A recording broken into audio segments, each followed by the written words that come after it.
I'm Ari Gronich, and this is Create a New Tomorrow podcast.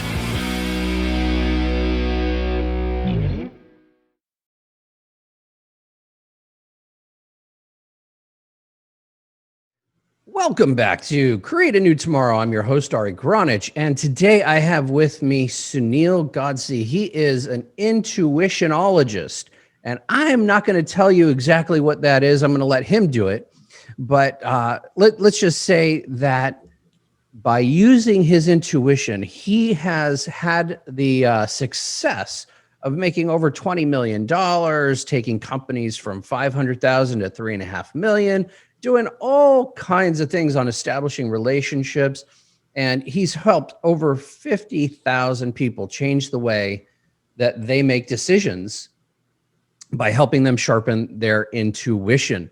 Now, I have my own motivations for wanting to talk to Sunil, but I'm going to let him tell you a little bit about intuitionology.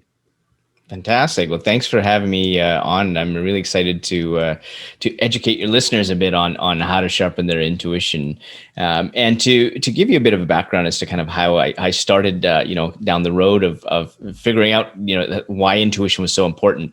Was I wrote a book called Fail Fast, Succeed Faster, and the whole premise behind the book was, if you had looked at the failures of others, the hurdles that others had gone through in their businesses or their ventures, then if you don't repeat them, then you should be able to succeed. And so when I wrote the book and started going on stages, one of the questions I used to get was, well, what's the one thing that entrepreneurs can do that can make them successful? Sort of like this magic pill. And at that time, when I used to get asked, I used to roll my eyes saying, well, there's a whole reason why I interviewed 300 people with 75 stories in the book. And so at that point, it was just like entrepreneurship is complicated, and it is.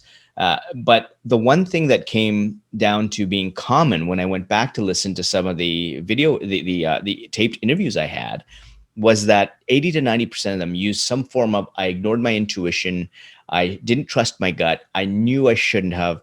This was the language around this thing called intuition. And it really got me to understand, wow, that's really interesting that people are ignoring their intuition and it's now leading them to failures. Why do they do that? And did I ignore my intuition?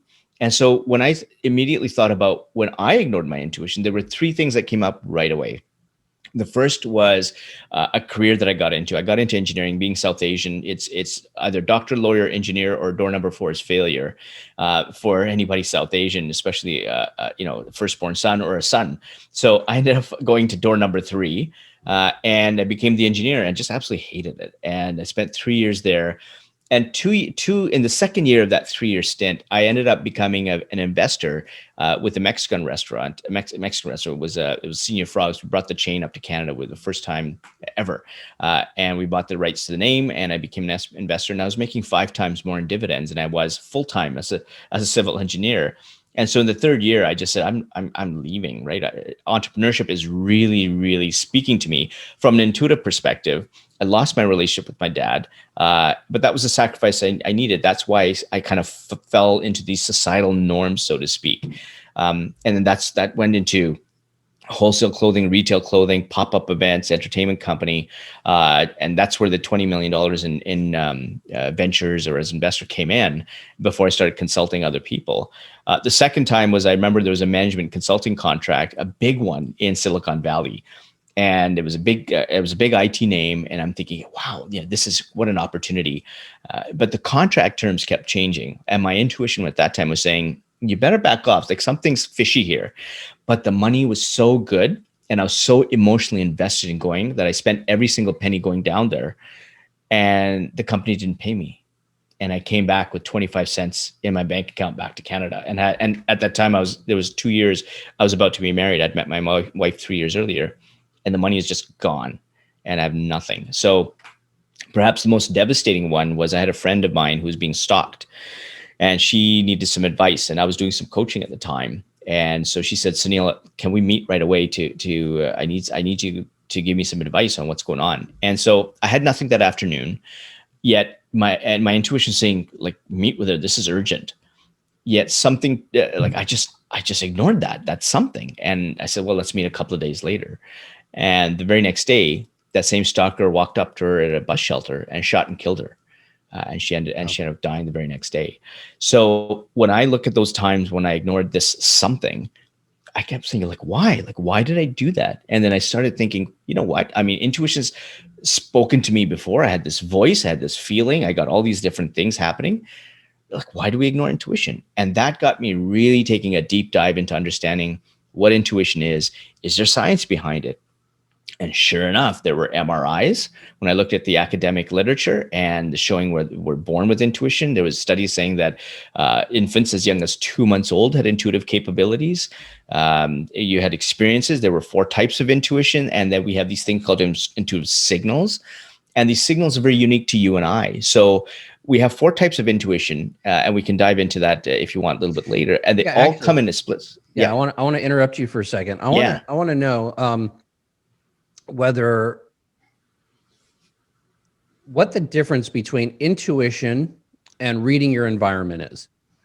So it's all part of the same thing. So let's and now you're touching upon the 4 types of intuition. So let's dive into that. So the first of the 4, and this is not by no means in any particular order because they all work at the same time. The biggest one that people don't think about is that intuition does rely on your past learning and experience. So when you're born, all this learning and experience gets put into the subconscious area of your brain that's relevant to you. And so if you look at the brain like an iceberg, the 10% above water is your conscious, the 90% is below water, which is your subconscious. So that's the first thing. You're talking about the situation that you're in. So that's the second part. It's called situational intuition. It looks at the environment you're in and says, is everything safe? Is everything where it needs to be? There's something wrong. And if there's something wrong, you'll focus on it, right? And you'll focus on what's wrong. Is something out of place? Are you getting this feeling that there's danger coming? And so people, I've even had, people who are, blind and they've got their service dog and they're walking down this alley that they've gone and all of a sudden the service dog stops. There's something wrong that's going down that alley. And so I've had other people just gone down this alley and then again at nighttime and they just sense there's something in their environment that's off and they walk the other way. And sure enough, later on, they see a couple of individuals that come around the side that are a little bit suspicious, start following her. So that's that situational intuition. The third of the 4 is called relational intuition. And so this is when you're looking at the person or persons in that environment. Can they be trusted? What's their body language looking like? Are their actions matching the words? What's the facial twitches? Is it deceptive? And it's consistently watching so that you're continually analyzing forever. Like somebody can rope you in and 2 days later or a week later start doing things that are deceptive, right? So your intuition's always watching when it comes to relational intuition. And then the 4th one is creative intuition. That's the ultimate decision that you make. So all these 4 come together in a split second to tell you whether you're making the right decision or making the wrong decision. And this is where the intuitive signals are very, very important, because when you make the right decision, you get an inventory of positive signals. And typically for people, that's like the dots are connecting. It feels right. There's a pull. These are common. After interviewing over 1,000 people, these are sort of 3 of the common ones that people think about. The common ones, the negative ones, is sort of that gut feeling. In some cases, it's a voice, and voice could be positive or negative, depending on the tone of the voice or what you feel that voice is saying. And then there's a couple of really odd ones. Like there's one which is an orb. Somebody sees an orb, an omen. And in one case, there was an entrepreneur that, when I was interviewing him, he was just saying, yeah, I don't know about these signals, but every time he talked about his failures, the ventures that he went into for the wrong reasons, he kept touching his left earlobe. And pretty soon it clicked, like, oh my God, like there's a signal. And now he remembers every time he got into that venture, thinking about it, he'd be grabbing his left earlobe. And that was his intuitive signal to say, you're making the wrong decision. So when you have you understand, and this is how complex intuition is, which I had to find out, is because we don't understand what these 4 are. We ignore a number of signals. And even if we get that gut feeling or we get that voice, how do you know that's the first signal? If that's signal number 3, that just means that you've made 2 bad decisions. So those 2 bad decisions could be a stubbed toe, or those 2 bad decisions could lead you to bankruptcy.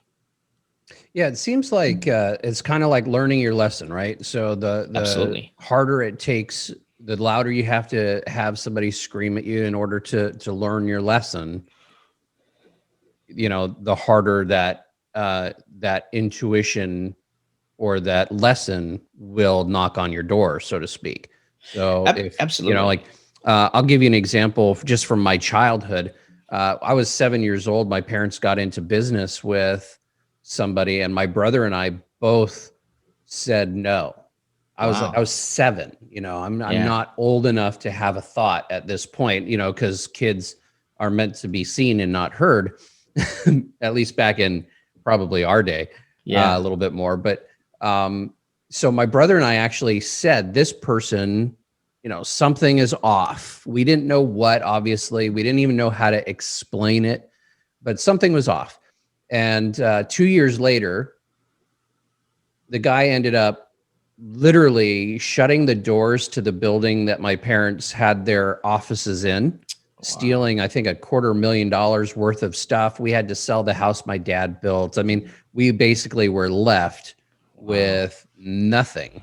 Yeah. And so 2 years later, when we're left with nothing, and I started studying Buddhism. I was 9. I'm started studying Buddhism, Nichiren Shonin Buddhism. That's the Nam-myoho Renge Kyo style. And I start learning about karma, and I start learning about intuition and things like that. And I go, hey, my intuition has been shut down. How do we, and I'm going to just segue a little bit, but how do we stop ourselves, parents, etc., from shutting down the intuition of kids so that they don't turn that into a habit of shutting down their intuition as adults? So everything starts with you. And so you have to be the one to, first of all, be in touch with your intuition and recognize that there's these intuitive signals, recognize that some of us have gone down societal norms and it didn't turn out, recognize that the people around us may not be the best that are there. And so when there's a 7-step process that I go through that takes you from basically taking a problem and solving it using your intuition. And 2 of them are really kind of cleaning up the people around you and cleaning up the environment you're in. I mean, those are 2 of the things. So you really have to take a hard look at who are those that are around you that are giving you feedback. And it doesn't mean you have to take a hard lesson and cut everybody out. There's going to be levels of people that you want in the inner circle and the outer circle, just to keep it very simple. The inner circle ones are the ones that are really going to be there for you through thick and thin, through the ups and downs. And they're genuinely there to move your life forward. They're not yes people. There are people that you'll get an honest opinion from. So when you surround yourself with those type of people and learn about these things, about signals, and create your environment that's positive, then you can do the same for everyone else. Because it doesn't make sense in you giving, advice to someone when you yourself are following societal norms. I mean, I have a friend like that, right?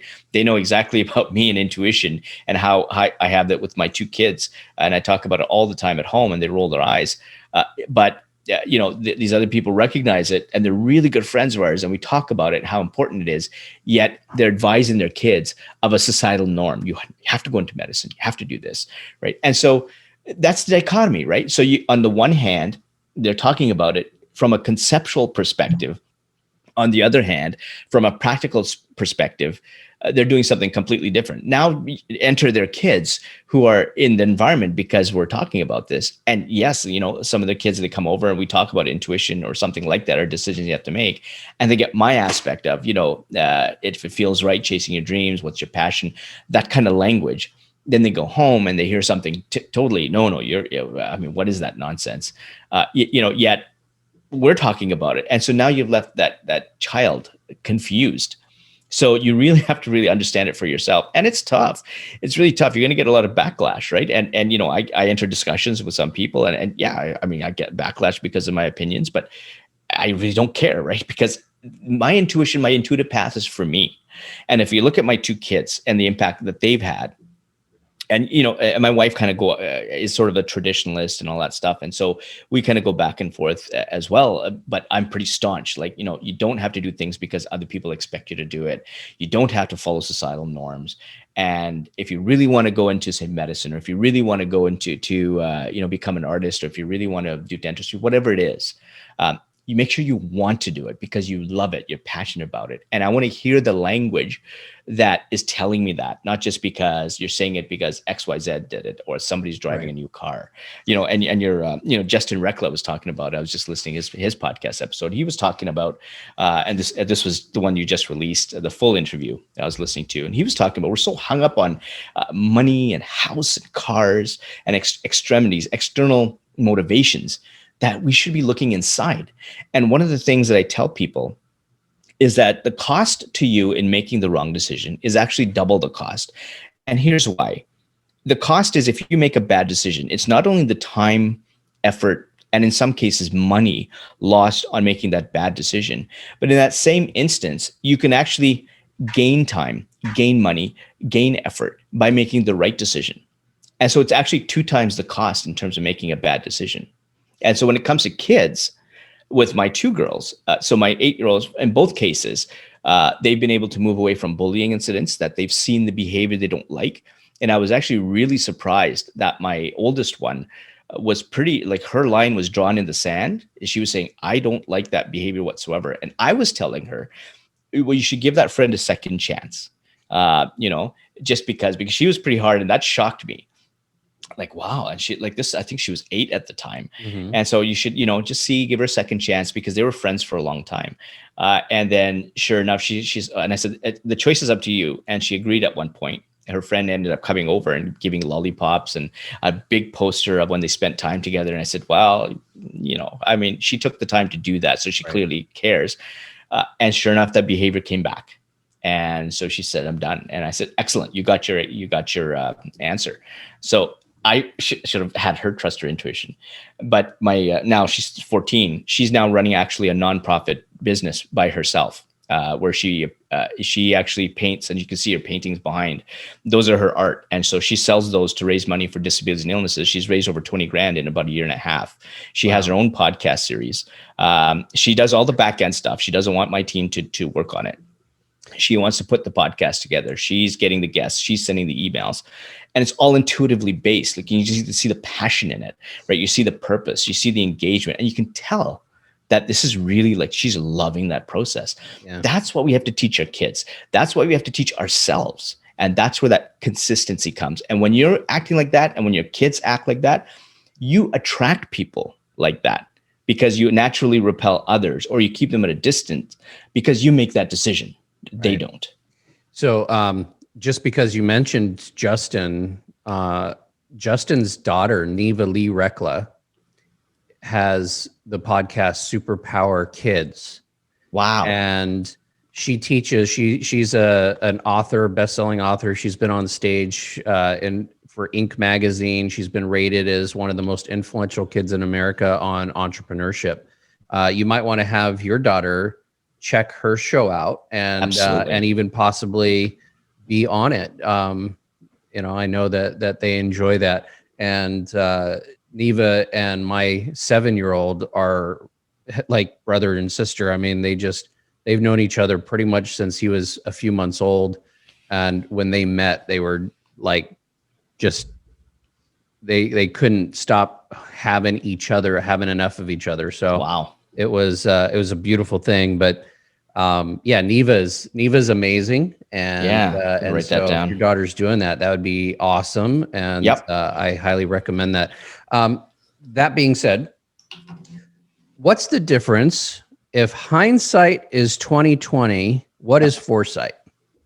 So you have to be careful with foresight. So people kind of get into manifestation and things like that. So that is something that can happen. It all depends on how open you are to intuition and the power of it. And so like some people want to really hang on the research, and the research is simply not there yet. If you're open to saying that intuition and your brain is a lot more powerful than we think or that we can measure. So there's been a lot of instances in the people I've interviewed where they've manifested something, or they've they believe that something can happen, Mhm. and it happens. And the process to do this is like this, from my perspective. You can have a goal that you want, make sure that goal is realistic. And so, like, you don't want to hang your hat on, I'm going to make $1 million, because that's an extrinsic goal. What's the intrinsic goal? What is really your purpose? And when you have your purpose and you want to affect people at a certain level, the laggard indicator, so to speak, could be the $1 million. So that's okay, but it's really driven by purpose, which is a future goal. What intuition helps you do is it helps you take the steps in the present moment based on your signals that are going to help you connect with the right people, open the right doors of opportunity, take the right decisions in whatever situation that you're in, so that you meet your purpose, which is really driven by a passion. It has to be your passion. It has to be internal. And when the purpose is to affect, in my case, it's affect as many people as I want. In Avni's case, it's help as many people with disabilities and illnesses as they can. In my other daughter's case, Divya, it's simply having a happy life, right? So there's different purposes that we all have, and so that passion has to match with purpose. And when you trust your intuition in the moment and take those steps in the moment, guided by your intuitive signals, you start reaching those goals. And the best example I can give with this is, at least the one that I had, was there was a fellow that has cerebral palsy, and I went down to Toronto to interview him on leadership, because he's pretty high up in one of the banks. And what he was saying is he got a chance to go on the beach. Of course, he's always been in a wheelchair, and he got onto the beach, and people lifted him up because he wanted to put his feet in the water for the first time. And he got up and he fell flat on his face in the water, and he was embarrassed. He looked back and he just said, there's that intuitive moment that says, I'm done, versus, no, I'm going to take the next steps, because I make mistakes, I'm going to learn from those mistakes, but it's the actions that matter. And then he took one more step, and he kept going forward. And when he looked back, he couldn't believe how far he had come with this dream of just actually being in the water. And he was pointing, his water was up to his chin.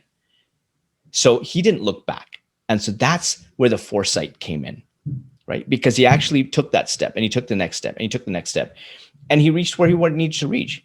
And that's where he looked back. People sit there dreaming of things like that, and actually making, taking the time. They don't take the action. They don't take the steps. They don't trust their intuition to do that. And there's some statistics actually gathered from Gallup and Harvard, and you look at people actually raising their hand saying, I want to make a change. There's, in a room full of 25,000 people, that are actually saying, yes, I'm going to join that course. I'm going to do this. I'm going to do that. I'm going to take this. I'm going to change my life. In that room full of 25,000, the actual number of people that do it statistically is 1. So that means 24,999 people say they're going to do it, but they don't. So the question is, why aren't you that one? Right. So let me kind of take this in a interesting angle, but let's say we're working on people's, level of intuition when it comes to things like politics, when it comes to things like what it is in the world that should be being done and what's not being done. So like, we have politicians that probably have a lot of intuition that they ignore because of whatever interests. We have a lot of people who would be activists. So this show is a lot about how to activate that vision for a better world. And a lot of people who are passionate about something don't necessarily have the action that goes along with it. They might have the intuition to do that action, but the fear stops them. So let's just kind of get into that a little bit. I want to get really dirty with it, let's get into the weeds a little bit more. Yep. So there's 4 intuitive hurdles that really squash your ability to listen to your intuitive signals, and they scramble it. And you talked about one, which is fear. And there's actually 3 branches of fear. There's the fear of failure, there's the fear of the unknown, and there's the fear of change. And so what happens is you have this intuitive signal, and it's different from the fear of, being eaten by a saber-toothed tiger, right? So if you got that, that's coming, that's one fear. But these are where the signals are very important in coming up. So if you fear taking that first step, if you already know what your basket of positive and negative signals are by looking at the past, and you look at the good decisions you made, and you looked at the bad decisions you've made, and you've really broken them down, you've now got a really nice inventory of signals. And so if you fear taking that step, you sit in the moment and you think about, what is my intuition telling me? And, obviously, you can talk about it, or you can just sit and think about it, right? If that signal is positive, then you take that step, right? And then the next step and the next step. And pretty soon you start breaking that fear down, because you get that confidence. And if it's not the right one and you go down the wrong path, then you haven't done a very good job of checking in your negative signals, because maybe there's a signal that you haven't brought up as a negative signal, or you're not paying too much attention to the negative signal because it's really subtle. And because it was subtle, you ignored it the first time. So this is where you really need to take the time to figure out what your signals are. So fear is one of them. The second intuitive hurdle is, it's called ego. And there's two types of ego. The one ego is narcissism, where you're talking without any experience. Of course, your intuition is saying you're BSing. The other side of ego is following the herd. So societal norms is one, where you follow the mantra, follow the herd, even though it goes against your values, even though that's not what you didn't want to do. Me going into engineering is not what I wanted to do. I wanted to be an entrepreneur. And so I followed the herd, and I wasted 3 years of my life in engineering, and it could have been 3 years I could have spent chasing an entrepreneurial dream. And so that's the second one. The third one, which comes up a lot in relationships, is being way too emotional. And when you're way too emotional, you upset the balance between being emotional and logic. And then you start talking yourself out of, leaving a relationship or getting away from this person, or things like that. And the fourth one is called being too rational. And so this is where, logic dictates, somebody's being logical to you. Yeah, that kind of makes sense, even though it's pulling you away from what you're really meant to do. And so those are the four hurdles that come up. And what those hurdles do is they take that positive intuitive signal, and it squashes it if you don't recognize when those hurdles are coming up. And so this is where you start getting to fear, and you start getting into, or we talked about extrinsic motivation, or politicians wanting to be in the limelight or have a party, or maybe they're doing it for the money. I really don't know what some of their motivations may be. But then they start being deceptive, right? They're still, want to be with corporations. These are just things I've seen in the media that come out. These aren't necessarily my beliefs, but right. But this is what happens when you get into sort of these practices where you're looking at extrinsic motivators. Is you're just wasting your time, because you're moving in a direction that's not really meant for you. And you don't have to be rich. You have to, monetarily, you need to be rich inside. I had Steve Sims was on my my podcast interview, and we talked about extrinsic motivation. And this is the guy that was surrounded by Robert Redford and Elton John and all these people at this huge thing, and he got the watch and the suit, and he got a Ferrari and all that stuff. And he was just saying, I just wasn't me. Right? Who is this flake that took me over? And yes, he's having he's got his arms around all these actors, right. But intuition is a two-way street.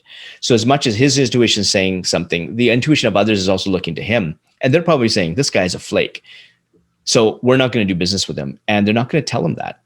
And he started telling me, when we talk about extrinsic motivation, he started telling me about a client of his that was so rich, he had 3 jets, and he wanted to get the 4th jet, but he couldn't afford it, so he killed himself. So wow. Now that's an extreme example of extrinsic motivation, but we can all take these mini extreme examples of things that we hang our hat on: square footage, house, how it's going to look, what brand should I buy? And we do it for the wrong motivations. If there's a brand you like because it fits nice, that internally whether you're doing it for the right reasons or for the wrong reasons, right? And so a lot of people will default sometimes to looking good, or and unfortunately that's a dopamine hit. Right. It's the wrong one. So we have this whole society. I've been watching The Social Dilemma and Silicon Yes. Valley and some of these shows, and we've created an entire society that's based on external motivation and external reward versus internal motivation, internal Yep. reward.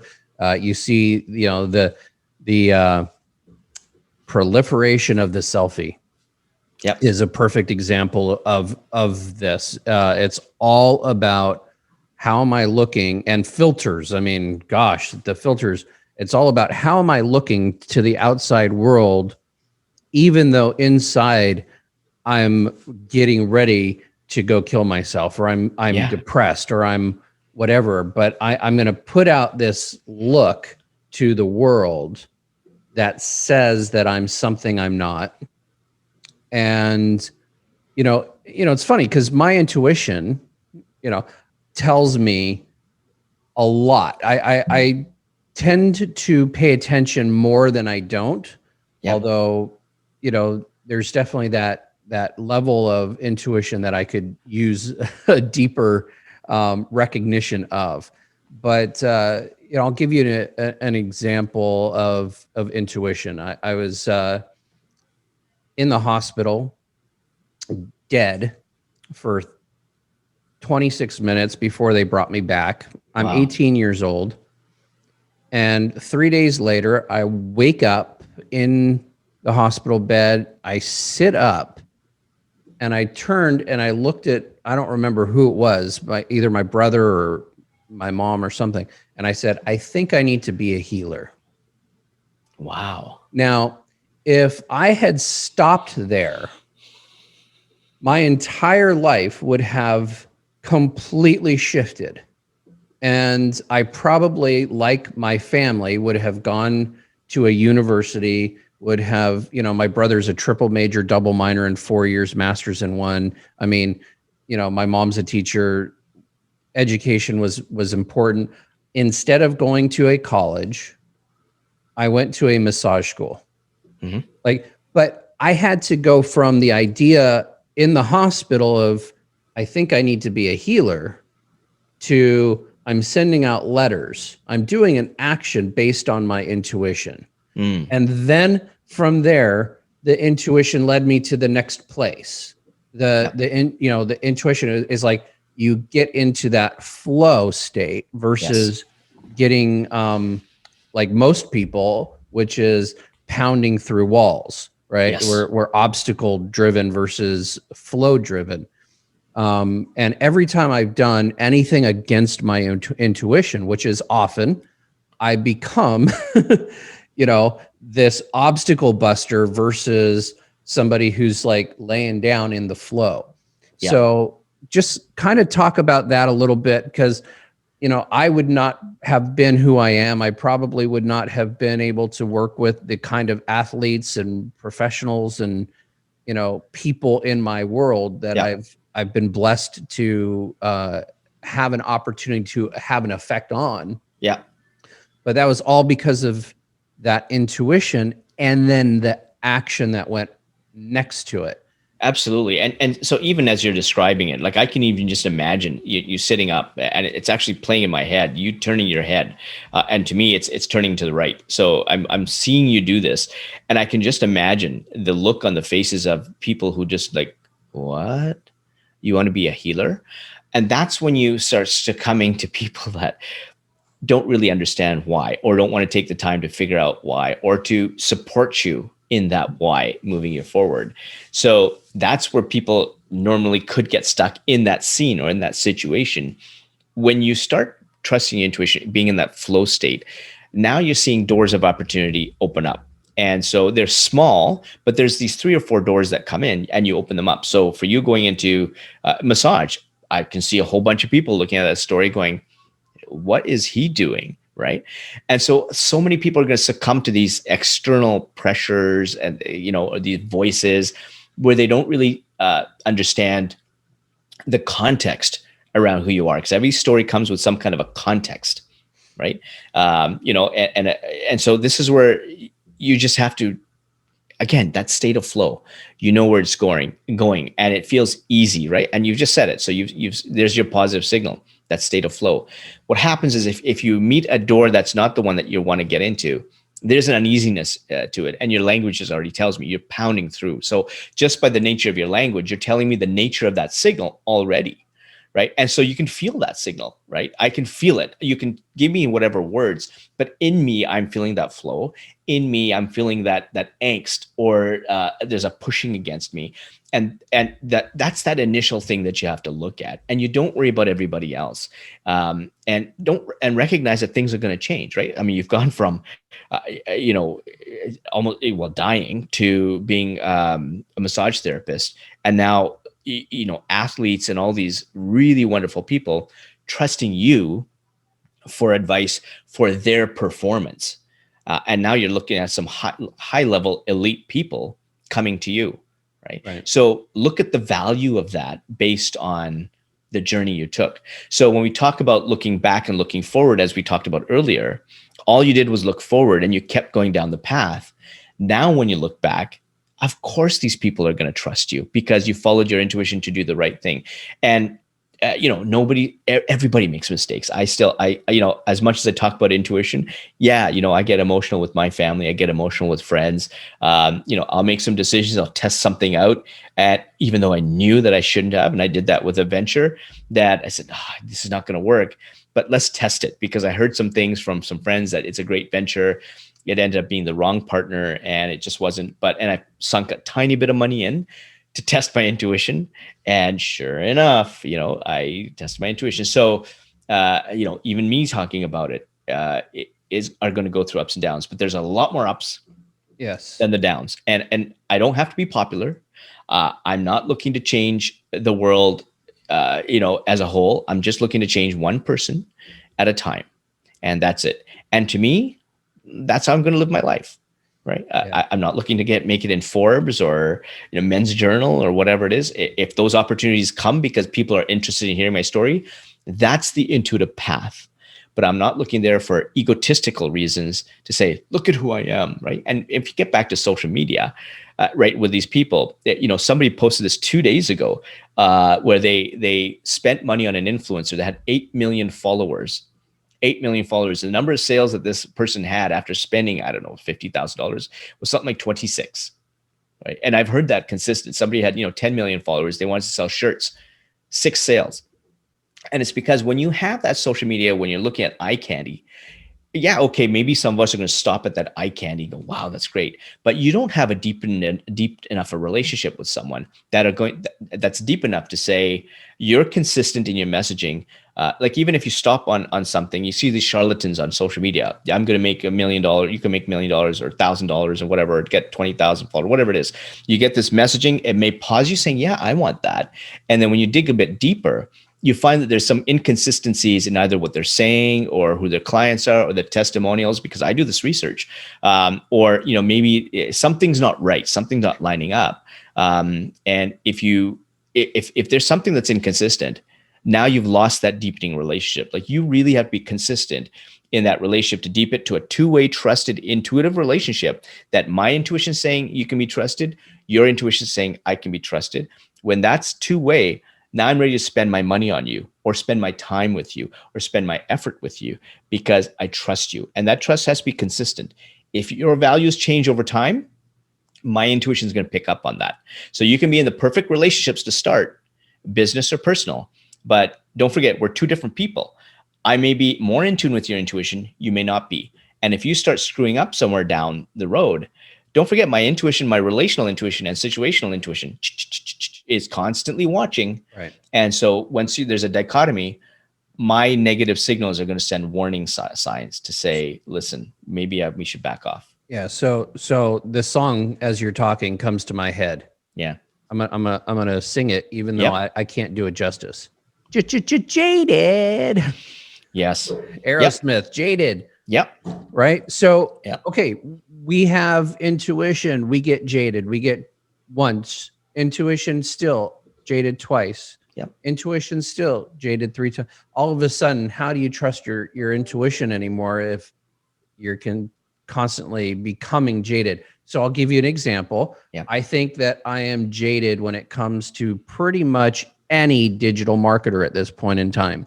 I think that the digital marketing world, for the most part, has become this fraudulent thing that purports on basically procedures versus results, just like the medical system. The incentive is, if I post 3 times a day, then you pay me this amount. But if I post 5, which doesn't take me any more time to do, then it's a totally different amount. And I don't care what your results are, because I can't guarantee them.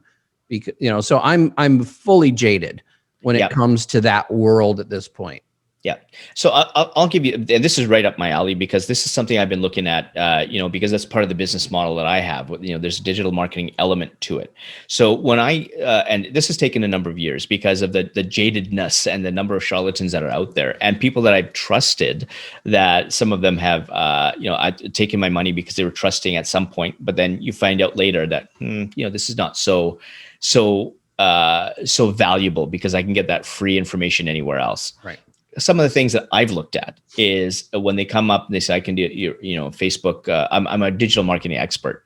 Okay. So what's their digital marketing footprint? So they're good in Facebook. What's their Instagram say? What's their YouTube say?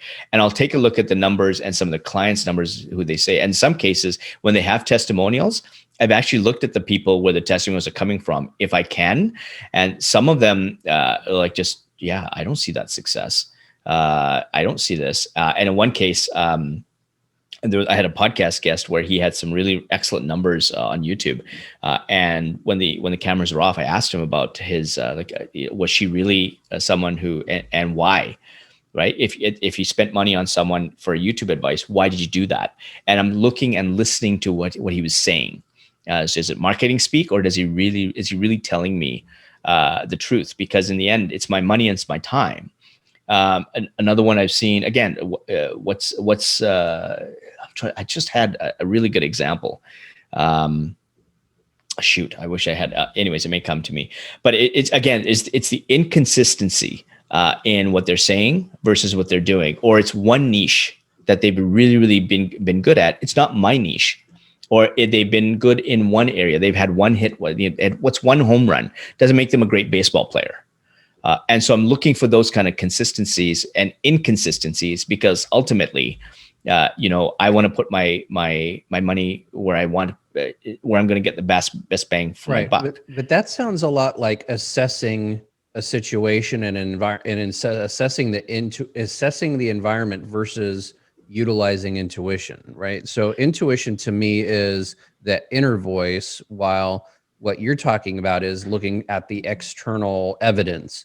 And so that's where I'd like to. So what I'm hearing you say is, you take the intuition, you match it with evidence before you make that decision, right?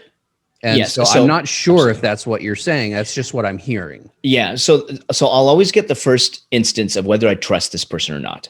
So the very, very first time I see an ad, or the very first time I see someone doing well, or I hear a podcast interview of somebody doing something, I'll try and get a sense of whether I believe that person or not. If I don't believe that person right at the start, then that person's lost me. I'm not even going to dive any more deeper. But for me I need to believe that person. Remember, there's the 4 types of intuition. And so the first one is relational intuition.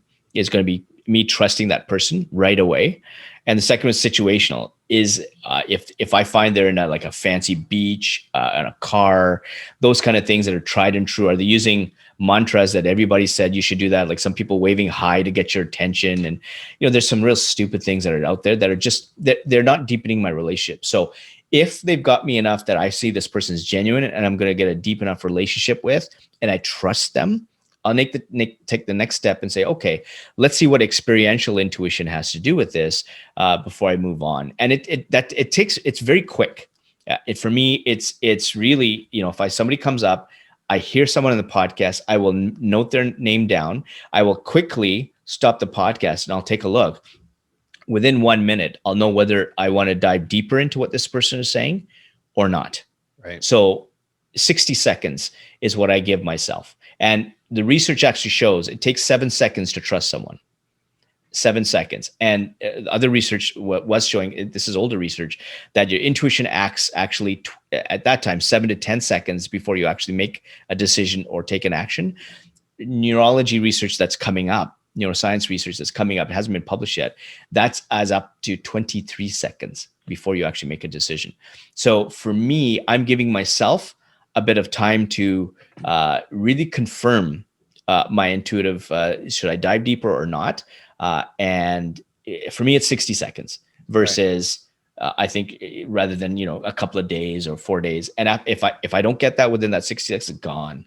I don't care what that person is selling me later, or if they get recommended by someone else, because that intuitive hit in my mind is really deep.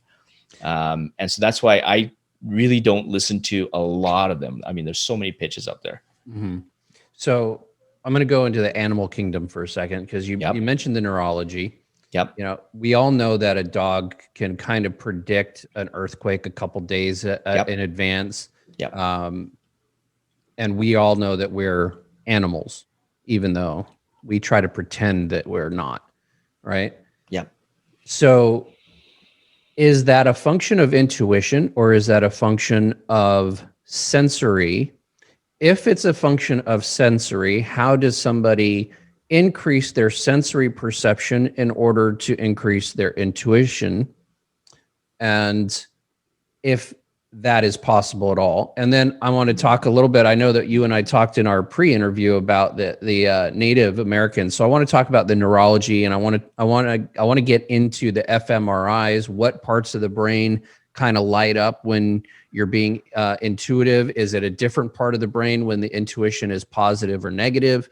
So let's get into kind of the weeds of that a little bit. Yeah, absolutely. So, when you're thinking about, and I think that's a great example with the dogs and all that, because animals are naturally a little bit more intuitive. They're a lot more. There's a heightened sensitivity to their environment, and so I think physiologically they're much better than we are. Or neurologically, they're much better than we are. They are better adept at sensing and triggering on that sensing than we are. We seem to be more consumed with everything else around us. We've got a lot more things bombarding us that we seem to numb that initial sensing, that the real intuitive signal saying something's wrong. And we have a tendency to keep moving. Maybe it's curiosity. Maybe we're just numb to the initial signals. Whatever it is, we have this innate ability to just keep moving on until we keep making bad decisions. And we seem to want to learn from failure a lot more. Whereas animals have that heightened sense neurologically, and so they're able to be much more in tune with their intuition. And so we were talking on the pre-interview as well. When I had this Indigenous person join me on intuition, he was saying that what they used to do is look to the animals, because the animals sensed danger a couple of days before they did. And at that time, they didn't have cars and things like that. They just had a couple of days warning that they had to pick up, pack everything and move, because there was some kind of danger that was there. And they're not going to sit around saying what that some is. They're just going to move. And so it's very, very important for them to do that. Right. So we were talking on the pre-interview about the Native Americans. Yeah. And how in Vietnam during the war, may have even been Korea. I don't remember if it was both, but they would have the Native Americans who joined the military and were known for their tracking skills. But because it's the military, they would shave off their hair.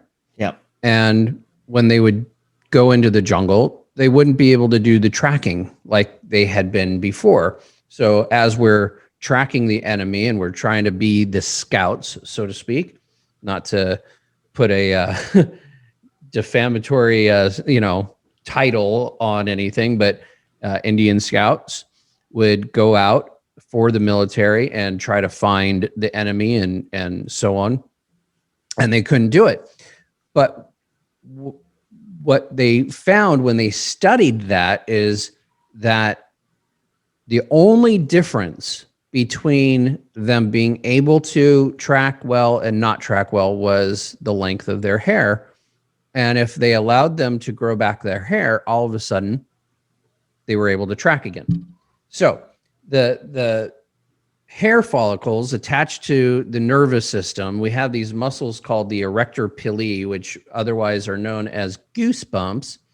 And we have these sayings like, the hair on the back of my head is standing up. So we know that hair has a sensory perception on the environment. And what do we say? If somebody's nervous, like my hair standing up, you get the arm, those goosebumps on your arm, you get the chills, right? These are signals to intuition, are they not? Yes, they are, and so, and I when we got off the phone, I was immediately went to my wife and I told her about that story because and my daughters, it's just absolutely fascinating. But here's where people may want to try and understand what intuition is like from a scientific perspective.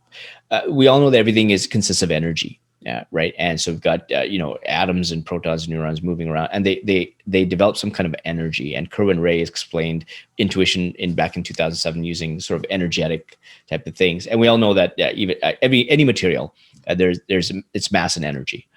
And so when you have hair that's a little longer, you've got a lot more energy around you that affects you, that's able to pick up on things, that are able to sense things. And so there's also another famous experiment that one of the neurologists did. I forget his name now, but he had people who had their limbs cut off and used things like mirror neurons at the front to see them in a mirror where they can actually now see the other limb, although it's not there, and feel okay. So these things called mirror neurons are sending some kind of energy so that it's settling their systems down.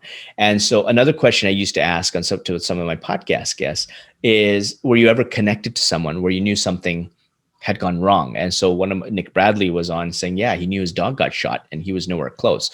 Someone knew his father had cancer. Someone knew that somebody fell in a pool. And they're halfway around the world. So if you look at equating this to some kind of an emotional connection energetically between now the mirror neurons and that other person, that's carried in some kind of memory in your brain so that you're not physically there, but you're energetically connected at a very fast pace, irrespective of the distance. And so if you allow yourself to open your mind to that, then a lot of these things can be explained.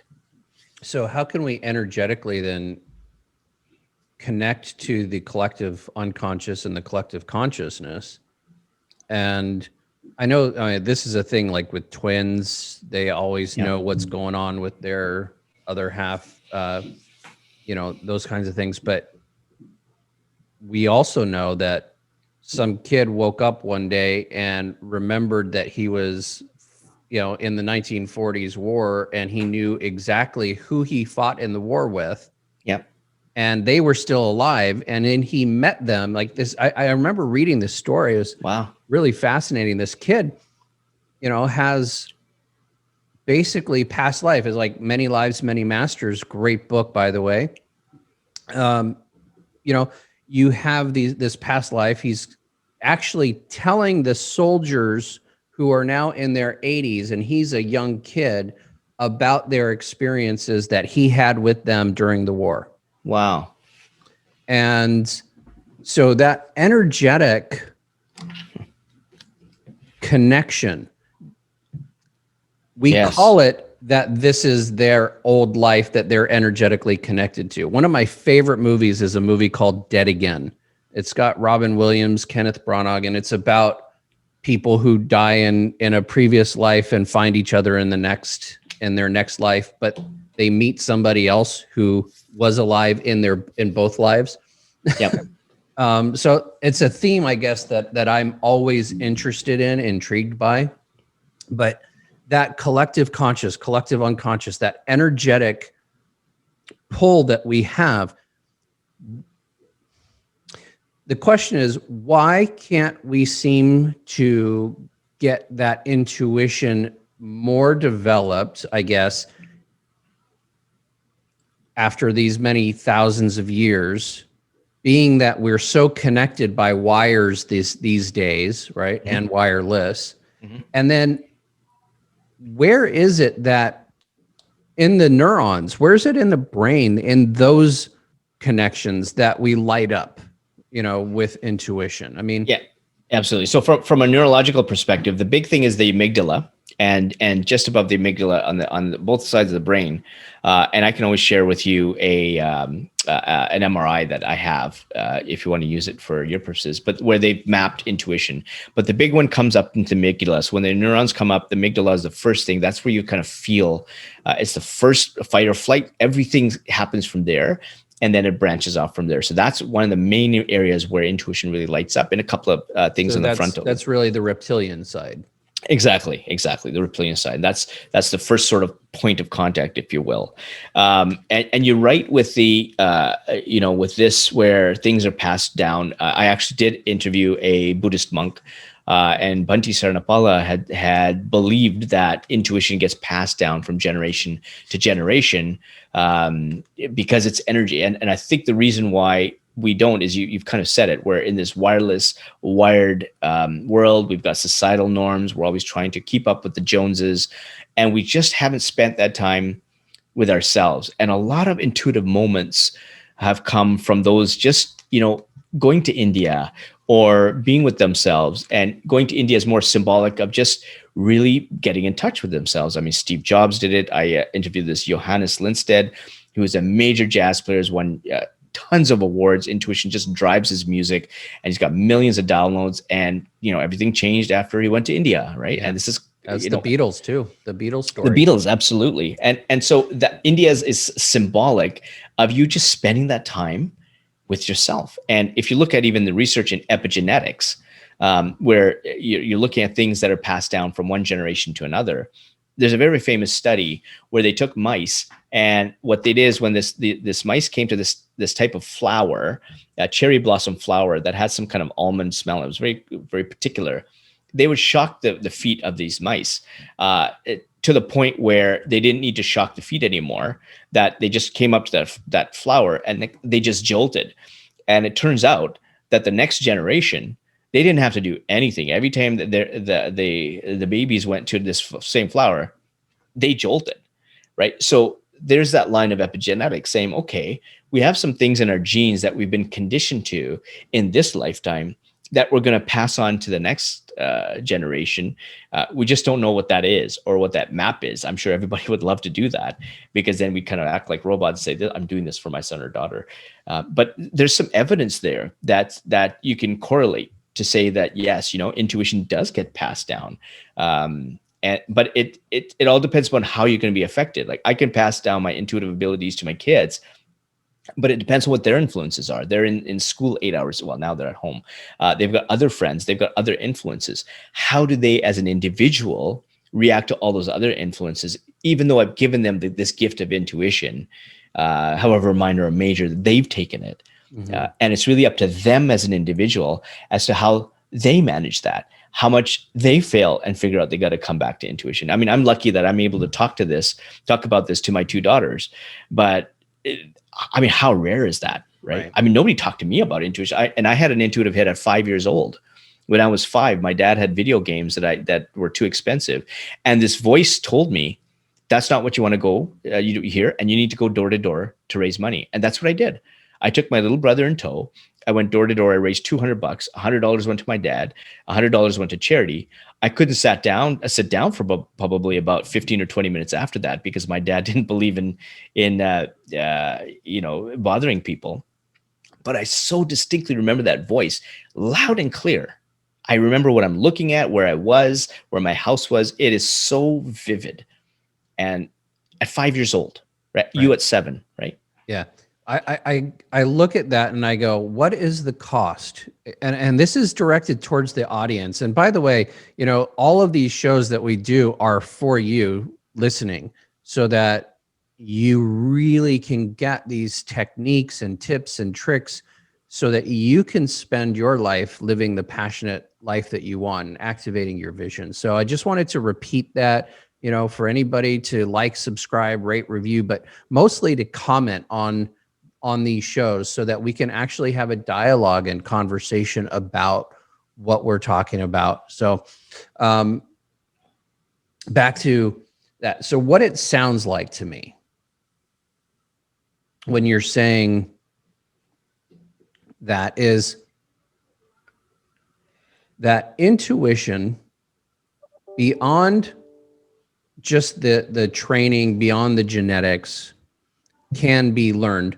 What can be taught can be, focused on. But what it is that I'm hearing is, I'm hearing in my head, but I have to look at all my emails, but I have to, check my social media and my Instagram, but I have to watch the latest show of this, but I have to, and mind you, I don't have a TV. So this is not in my, Right. realm, but this is the argument that I'm hearing from the masses, right? Yep. And that's why I bring it up to the audience. But the argument I hear from the masses are, but I have to do. Mhm. Now, I've been a sweat lodge goer and vision quester and things like that. And so I've spent a lot of time with myself. I've been divorced, and I spent a lot of time with myself and a mirror, wailing and crying for hours and hours and hours, right? I've spent a lot of time by myself. And I still don't know who I am, and who I want to be when I grow up. I know I want to have a cool impact on the world. I don't really care if I have the credit for it. I just want to see it done, right? My goal is, we need to get some shit done. And it's time for us to really move on that and create it today, create our new tomorrow today, and activate our vision now for a better world. And so I've got this passion about doing more. I don't care about the credit. And I remember, earlier in the conversation you were talking about that. But for the audience, like spending time alone. So one of the things that my shaman told me during a sweat lodge one time is he said 18 seconds of pure meditation is equivalent to an entire week of work. Wow. And this was from a Zen monk that used to go to the sweat lodge. And he would say that he would get into a deeper state of meditation in the sweat lodge than he would just by trying to meditate according to Hoyle, so to speak. Just you're in a dark room and you really don't have anything you can look at or see or focus on other than those hot stones and the steam and the heat. But 18 seconds of pure thought equivalent to one full week of work. Wow. And I think that if people understood how important that hour of meditation and planning before and at the end of your day, half hour before, half hour at the end, whatever it is, time-wise, that little bit of time to meditate on what your day is going to be, to ask the question. My friend, Keith, he's a journalist, book author, publisher. I mean, he's awesome. His latest book is about the angels and walking. It's called Walking with the Angels. And one of the things that he's done, and this has been probably 15, 20 years that I've known him, he's done this all the time, is he'll start off his day and he'll just ask a question. What do I do next to move me forward in the best way, the fastest? What's my next step? And then he doesn't do anything but wait and listen. Mm-hmm. And he's been a very successful publisher who's, published over 300 plus books, 400 books. He's, friends with all the people that other people would want to be friends with, right? Yep. But he doesn't care about that. It was, what do I do today to move me forward the best way that I can? And so I look at that and I go, okay, how do we get, and I know I'm definitely a person who's I should on people. And how do I get people to, right? But how do we get people to realize how powerful taking that extra time from doing and into being and asking, how important that is, and then the listening. So I just wanted to, I know I rambled for a little bit. Yeah, no problem. So I found that there's 4 groups of people that fall into this. If we're looking at trusting intuition, there's going to be the very minor that get it. They get the intuitive signals. More often, they're making your decisions on intuition, like Keith. And I would surmise even yourself, you're at a higher level of trusting your intuition than others. So that's the first group. The second group is one that show me proof that it happens, and unless they have the proof, that they won't even move forward. And so once they have it, and that's sort of the whole reason for my second book, Gut, was to, okay, here's some MRIs to show that it's just not my opinion, but here's some MRIs, and then here's some people I've interviewed, because this is what they've also experienced. And so that was the whole reason or premise of Gut, is to kind of prove to those people. The third group I find are those that, they just don't understand intuition. Like, they get the feelings, but they don't understand what it is. And a really good example is a friend of mine who is John Rothschild, chairman and CEO of Cara Foods Limited. At the time I interviewed him, about 4 years now, 4.5 years back. And he was my very first interviewee with Intuitionology. He just said, listen, I don't understand what you're doing. Intuition, fine. I'll give you an hour. But we'll talk about intuition 5 minutes, and maybe we'll have a latte for the rest of the time and catch up. And so at that time, a lot of the research was sort of spiritual nature and cosmic, and that's fine. If that's what you think intuition is, absolutely. I'm not here to shove any definition down how you think intuition feels or where it comes from. That's not my goal. For him, he is an investment banker. And so data, Excel spreadsheets, modeling ruled his world. I mean, that paid him $3 to $4 million a year. So he's not going to think, omens and all that. And he actually says in the video, you can hear, says, yeah, omens, I really would like to shake the guy's hand who has that. Intuition, yeah, it doesn't really come into decisions. So that's at the start of the interview. Now I'm starting to slowly educate him about the 4 types of intuition, and that it is based on data. And in some cases, you make decisions that you feel that go against the data. And he goes, I have an example of that. So he's filling the blanks with all these stories of his, and he's almost self-educating himself on intuition. And so when he went against the data, he opened a franchise, which in a 5.5 location, where he would never touch it unless it was a 9, that franchise location ended up being one of the best in their restaurant portfolio ever in their 20-year history. And at the very, very last 1 hour in, I said, okay, when have you made a really obtuse decision that people thought you were nuts? And this is that creative intuition piece. And he says, I've got a story for you. So this is a guy making $3 to $4 million a year, private jets, high-end restaurants, limousines, and he trades it all off because his intuition says, here's a bankrupt little restaurant. This is your purpose. And I'm sure his friends were, on the speed dial with some psychiatrists saying, I have a client for you, because people thought he was nuts. And he said, no, I quit. And I walked in to that restaurant. That tiny bankrupt little restaurant was Eastside Mario's location number 1. And he grew that over 20 years to a $2 billion franchise operation with the acquisitions and all, based on an intuitive decision. And the fourth group are, unfortunately, those people that have to hit rock bottom before they actually find out that intuition is actually speaking to them, signals. And I've heard this time and time and time again. And perhaps, again, one of my earlier interviews was someone who, I don't know intuition, not sure. I don't want to be on camera. And so I said, okay, listen, let's get on camera. Don't worry about film crew. We'll make it conversational. And the question then starts coming. I said, when did intuition impact your life? And she looks right at me and she goes, well, the moment I trusted intuition was because I ignored it, which got me sexually assaulted.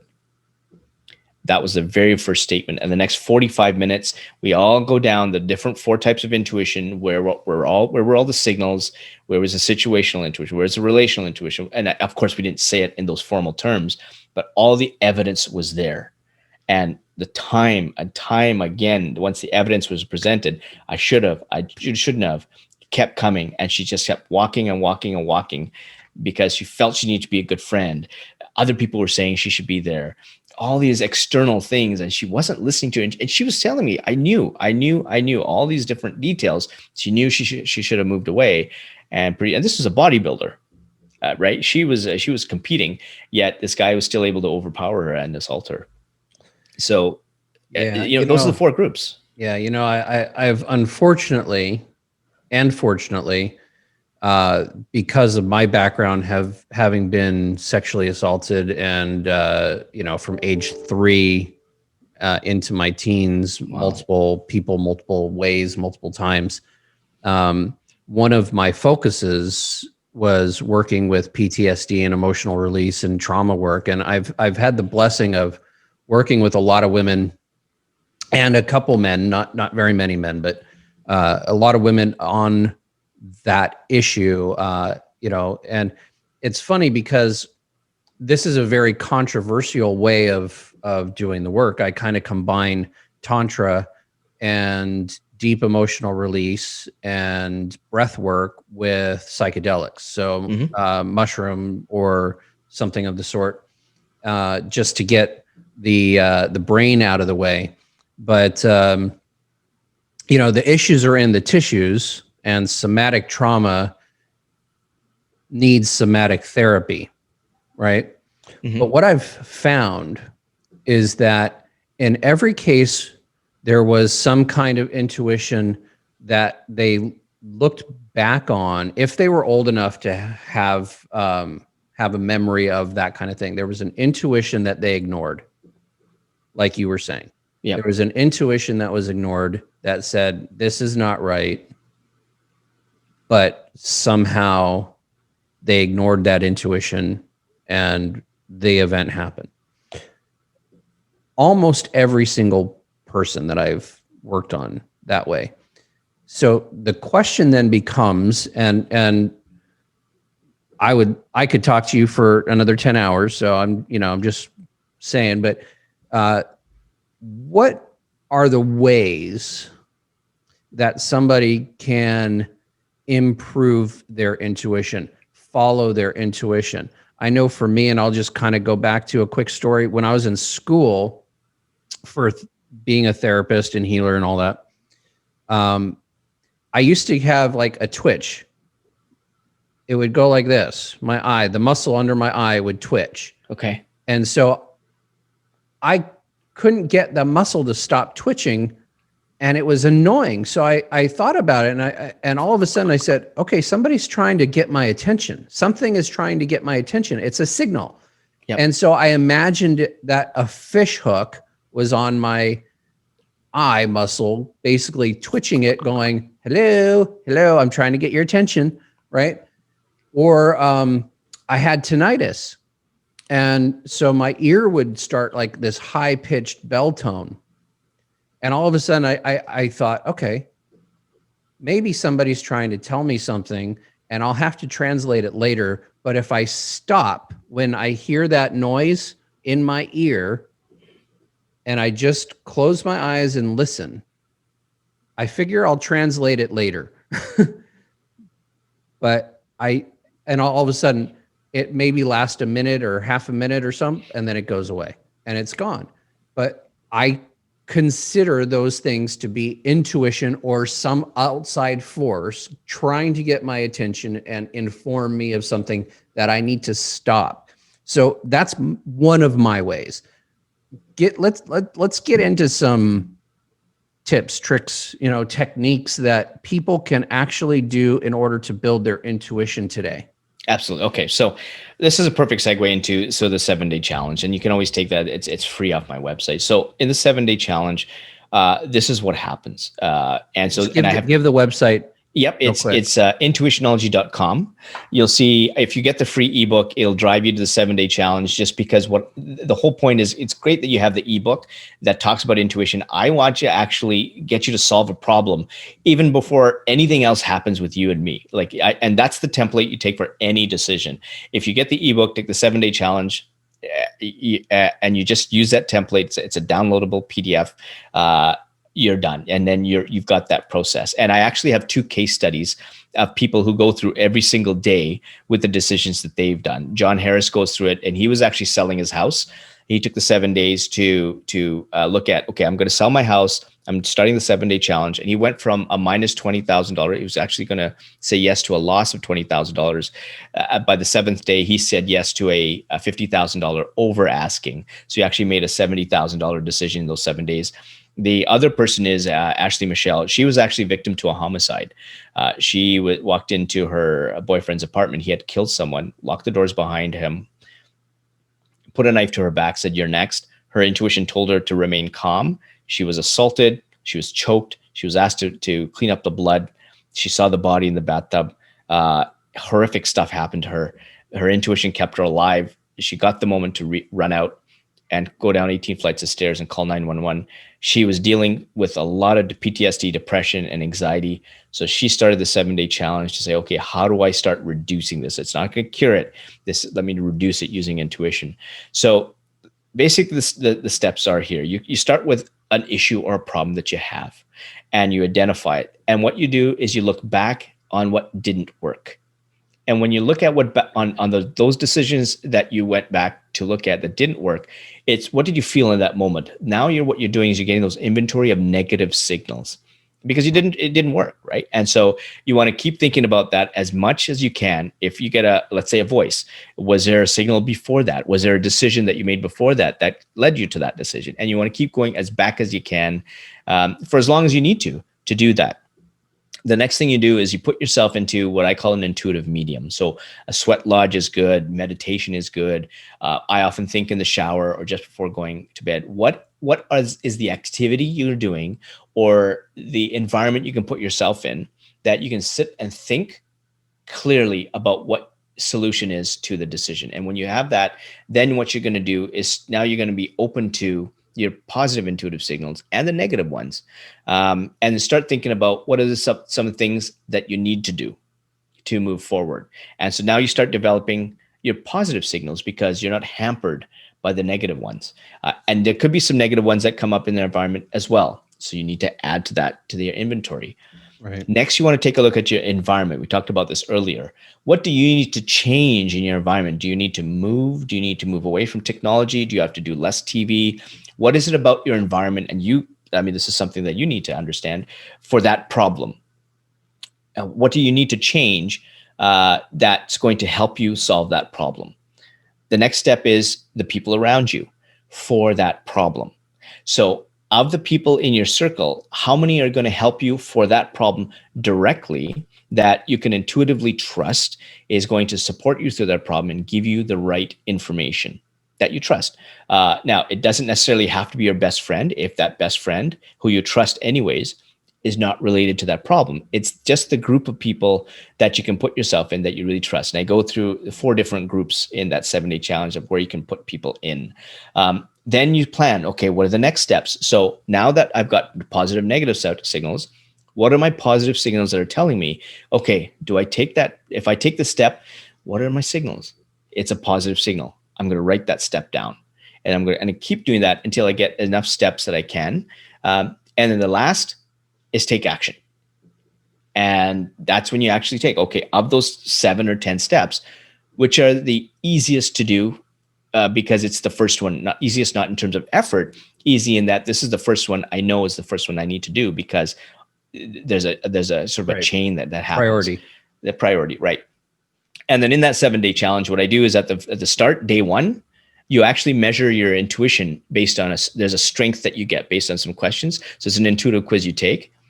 Day 7, you take the intuitive quiz again, and 100% of the time of the people who've gone through that, there's over 50,000 people now who've gone through, and more than that, who've gone through this challenge or this way of dealing with their problems. 100% of the time, just in 7 days, their intuition has strengthened. And it's because you're actually giving time for a few minutes a day to solve that problem. You're not focused on social media. You're not focused because I've got a worksheet that you're working on. You're in the moment of focusing on that problem, or you should be. And the more you are, the stronger your intuition gets. And then you just use that template for every other problem. in whatever situation you are in life, right? If it's personal or professional, it's the same procedure works every single time. And it's very simple. These are your signals. These are your environments. These are the people around you. This is fully customizable to your problem. It has nothing to do with me or some proprietary process in some academic paper. This is what works, and it's very simple. And so that's what I would suggest people do. Awesome. Thank you so much for being here, for exploring all of this madness and intuition. I mean, I know that I tend to take people on awkward journeys through information non-linearly and ask questions that I think most interviewers don't really ask as often. But I like to get down deep and dirty. Absolutely. Like I really want, what I want for this show for people in general is for them to be able to take these episodes and act upon the things that are in them so that they can change the world. That's my purpose. And I'm blessed, to be able to interview people like you that have unusual, jobs, unusual ways of going about what you're doing, and have so much success that you can easily explain and entertain at the same time. And so I think that people are really getting a lot out of this. My last question to you is really about the nature of people and how the nature of people changes the ability to use their intuition. And what I mean by that is human beings tend to have faith based on fear. Mm-hmm. So if you ever listen to anybody who asks if you believe, it's, are you fearful of God? If you want to be successful, you have to be, fearful of God, not in love with God, not, like enamored by the information in the word, right? But Mm-hmm. fearful of the consequences versus, looking towards the benefits. So we have this dichotomy as people. And so the question becomes faith versus intuition, right? And the nature of people. How do we develop? And it's a hard question. You may not have, but how do we develop the intuition that goes along with the compassion, that goes along with the wish to do no harm, to have peace, to create a world for everybody that is successful and happy? I get that we need the contrast, right? But we've contrasted so far over to one side that, Mm-hmm. I want to do everything I can to bring it back to that side of love and peace, even if it's a pipe dream. So how do we get back to that? And the way I can answer this is just sort of through my lens, so to speak. And so the way because I get bombarded with a lot of these messages, and we can just really extrapolate that to a lot of the messages that you get, though. But ultimately, what are you affected by, right? And so when I get these messages of fear or fear-based things, or people giving advice or circumstances that are happening, I'm in the driver's seat. So I control the ability to react to that in whatever way I want. And so if it's like a shield, like, I've got one of these shields, and you come in and it just bounces off. Interesting. You've got my attention, or you might not have. But ultimately, the things that drive me are the ones that are going to really, again, I get that pull that I know this is the right thing. And I'll give you a very, very good example. Because it just happened a couple of weeks ago. I was watching this really great video from Prince EA. It was really inspirational, and the messaging was really good. And I just happened to go through, and it gets tons of comments. But what I noticed at the comments was there was someone that was saying, I need to talk to someone. And so my intuition drew me to say, listen, you need to reach out to this guy. It was just one of, I don't know, 3,000 comments that were there. But somehow I focused on that one, and I reached out and I said, hey, listen, DM me, and here's my number. Give me a call. Now, it could be a salesperson, or, you don't know.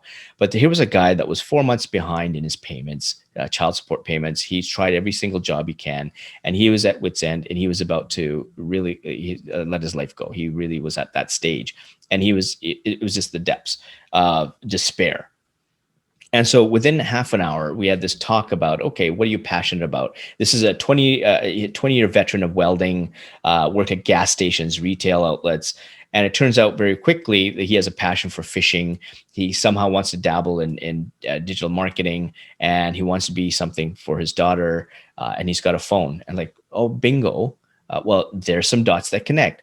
Okay, so he himself says, yeah, there's a lot of people doing fishing wrong. And I mean, the story is just right there. I mean, just connect the dots. You got digital media, you got fishing videos you can do of what people are doing wrong. You can make money by using affiliate on selling lures or fishing tackle. And I'm not in the fishing space, so I'm just riffing based on what I think is there. And so you need to create content that people are not only going to be interested in saying, you can catch a bigger fish in this area, but you can catch a bigger fish in this area. And I tested these two lures.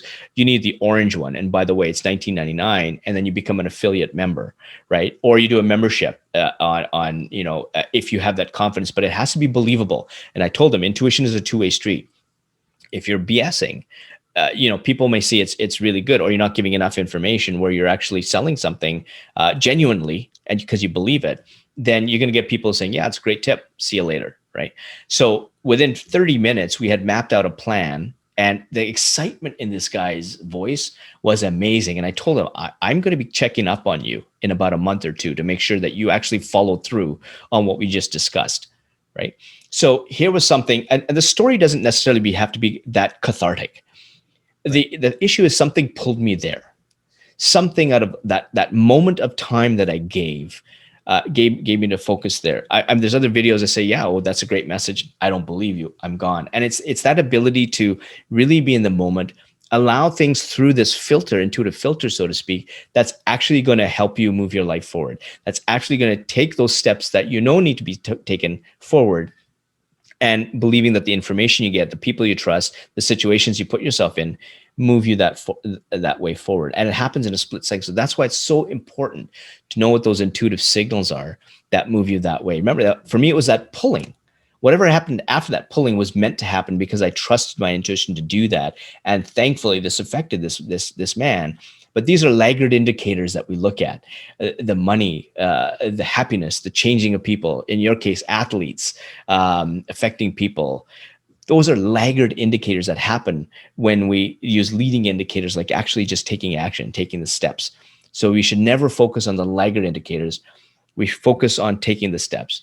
And every single step you take, remember that guy who had cerebral palsy, you just don't realize how far you've come until you look back later. But look back later. Right. Well, thank you so much. How can people get a hold of you? Intuitionology.com is there. My email address is sunil@sunilgodse.com. I'm on all the socials: LinkedIn, Twitter, Facebook, Instagram. I'm making a move on TikTok. So trying that instance. I'm not doing any crazy dances, but I will be, I did with my daughters because they wanted me to do one. But I got to be careful because you're not going to whip and nay. No, I think that would be where my not going to Harlem Shake. That's where people go. My followers will go down for sure. Oh, come on. You can Harlem Shake it. Wait, I must be old. That was many years ago, the Harlem Shake.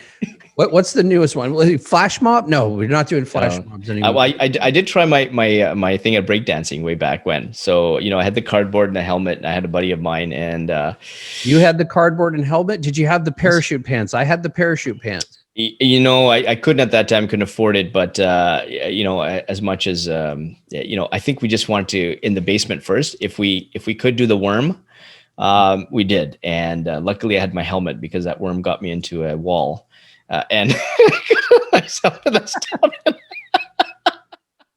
This worm ain't turning into a butterfly soon, that's for sure.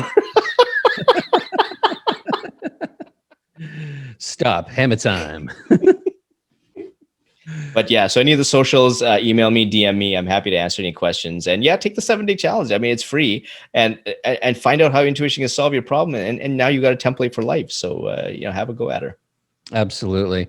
Well, thank you so much for being here, Sunil. Remember, you can always find us at createanewtomorrow.com or achievehealthusa.com. Remember to check out the book, anewtomorrow.com. It's on Amazon as well as on the website, so you can take a look at that. And like, subscribe, rate, review, comment below. Let's have a discussion. Let's talk about this. Let's figure out stuff that will help us all move forward together. Thank you so much, Sunil. This has been another great episode with Ari Gronich and Sunil Godse. Let's experience creating a new tomorrow today and activating our vision for a better world. Have a great rest of your day. Thank you for listening to this podcast. I appreciate all you do to create a new tomorrow for yourself and those around you. If you'd like to take this information further and are interested in joining a community of like-minded people who are all passionate about activating their vision for a better world, go to the website createanewtomorrow.com and find out how you can be part of making a bigger difference. I have a gift for you just for checking it out and look forward to seeing you take the leap and joining our private paid mastermind community. Until then, see you on the next episode.